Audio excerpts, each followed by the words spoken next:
కడపలో జరిగే మహానాడు కార్యక్రమాన్ని విజయవంతం చేయాలని తెలుగుదేశం పార్టీ జాతీయ ప్రధాన కార్యదర్శి పీలేరు నియోజకవర్గ శాసనసభ్యులు నల్లారి కిషోర్ కుమార్ రెడ్డి కార్యకర్తలకు పిలుపునిచ్చారు.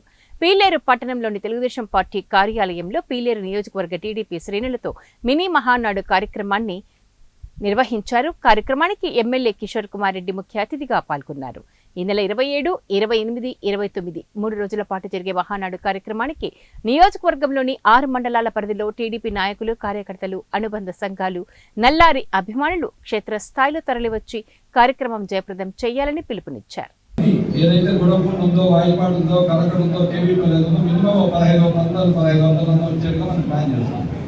మనం ఖచ్చితంగా 4 గంటలకు ఆడ ఉండాలి. మీటింగ్ స్టార్ట్ అవుతుంది, లేట్ కాదు. మనం 1 గంట కదా మళ్ళీ ట్రాఫిక్ ఉంటుంది కాబట్టి మనం 1 గంట కదా పోలేదు. ఎందుకంటే మన రోడ్డు పైన రావాలి అందరూ. చాలా మటుకు మన రోడ్డు పైన రావాలి చాలా మంది, ఈ పక్క వాళ్ళందరూ కూడా. కాబట్టి వీళ్ళందరూ కూడా దయచేసి మహానాడు మన బాధ్యత, మనం సక్సెస్ చేయాల్సిన అవసరం ఉంది. కడపలో జరుగుతూ ఉంది. మనము వ్యాపారం, మనము ఏదో కడపలు చేసుకుంటారులే, మనకెందుకు మన కుటుంబం వస్తుంది. మన ప్రోగ్రామ్, మన పార్టీ, మన మహానాడు ఇంకా దగ్గరగా నాకు తెలిసిన జీవితంలో మనం చూసాం. మళ్ళా ఎందుకంటే మన వసూలు ఈ పక్క పెట్టిన తర్వాత మళ్ళీ నెక్స్ట్ ఇయర్ ఎక్కడ పోతుందో ఏమో తెలియదు. మనం ఎప్పుడో తిరుపతిలో జరిగింది అనుకుంటా. మళ్ళీ నాకు తెలిసిన రాయలసీమలో ఇదే కడప అనుకుంటా. ఇప్పుడు నాకు తెలిసిన ఈ మధ్యకాలంలో